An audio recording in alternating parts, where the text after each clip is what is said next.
Série 511, parte 11.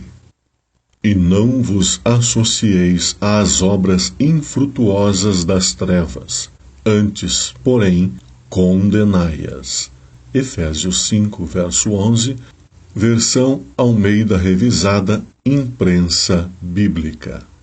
Nesta série, temos analisado pontos altos da história humana, bem como temos entendido que o inimigo tem movimentado suas peças no tabuleiro do mundo de forma a impor suas mentiras e também levar o ser humano a afastar-se ao máximo de Deus, de sua palavra e de suas promessas, levando a humanidade para mais perto dele mesmo na forma de súditos da sua vontade. O mundo jaz no maligno. Primeira carta de João, capítulo 5, verso 19. Um fato histórico e grandioso teve lugar na história no século XVIII, a denominada Revolução Francesa. Neste caso, a imposição do Estado que determina por meio de lei que não há Deus.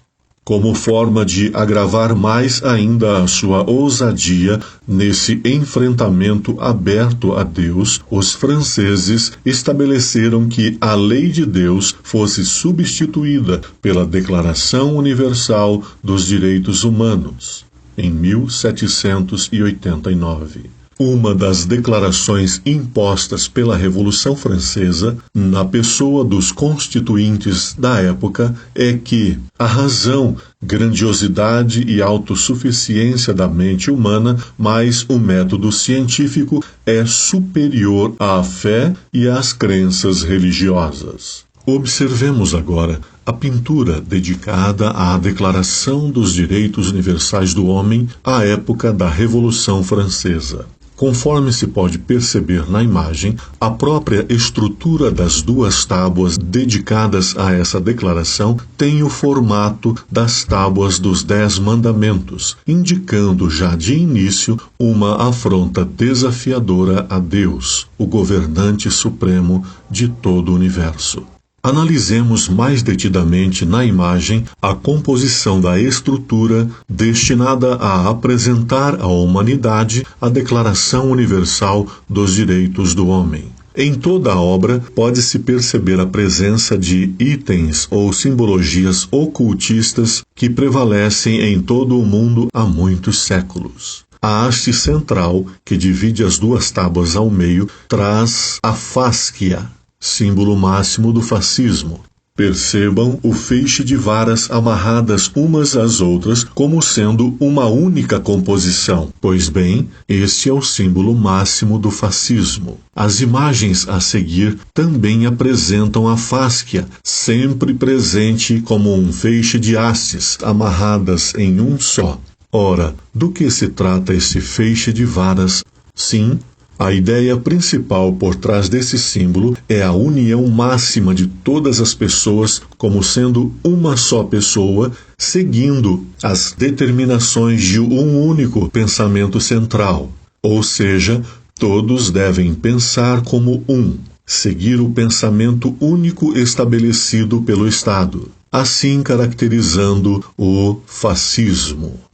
Mas não é apenas este o símbolo ocultista que está presente no monumento à Declaração dos Direitos do Homem. Percebam no alto da haste, envolvendo a ponta da lança, o capuz frígio.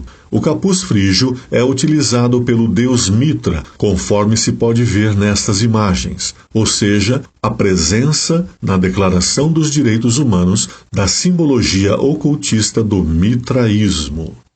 Outro símbolo importante presente neste monumento é a serpente que engole a própria cauda.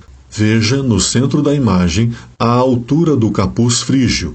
A serpente que engole a própria cauda é uma simbologia ocultista que representa a imortalidade da alma, a reencarnação, ou seja, o homem não morre, a mesma mentira de Satanás no Jardim do Éden para Eva.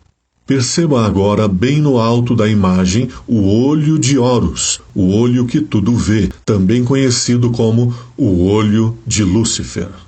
Assim, pode-se perceber como nasceu esta Declaração Universal dos Direitos do Homem. Primeiro, para afrontar abertamente a Deus, substituindo a lei de Deus expressa nos 10 mandamentos do amor por uma lei escrita por homens, como sendo agora a base para a felicidade humana dali para frente. Nos séculos XVIII e XIX, temos ainda 4 acontecimentos importantíssimos referindo-se ao início do tempo do fim. Em 1755, houve o Grande Terremoto de Lisboa. Em 1780, aconteceu o impressionante escurecimento do Sol em pleno meio-dia. Também em 1780, temos a lua vermelha como sangue, mais um indicativo do cumprimento das profecias ditas pelo próprio Senhor. Já em 1833, ocorreu a grande chuva de estrelas nos Estados Unidos. Todos esses eventos podemos perceber no entorno da Revolução Francesa, próximo ao final do século XVIII, início do século XIX, conforme ficou esclarecido nas profecias de Jesus registradas em Mateus 24, 29. Outro evento importantíssimo no final do século XVIII foi o aprisionamento do Papa Pio VI, por ordem de Napoleão, acontecimento este plenamente relacionado à profecia bíblica, apontando o fim dos 1260 anos da supremacia papal. Ainda nos séculos XVIII e XIX, a humanidade passou pela experiência da Grande Revolução Industrial, fases 1 e 2. Evento este que ampliou consideravelmente a população nas cidades, em detrimento da moradia no campo. Pois bem, a Revolução Industrial, com esta característica de condensação humana nas grandes cidades, levou as pessoas, tanto na Europa quanto nas Américas, a acumularem problemas, principalmente na área da segurança e da saúde. No próximo bloco, analisaremos o evento mais importante da história no século XIX.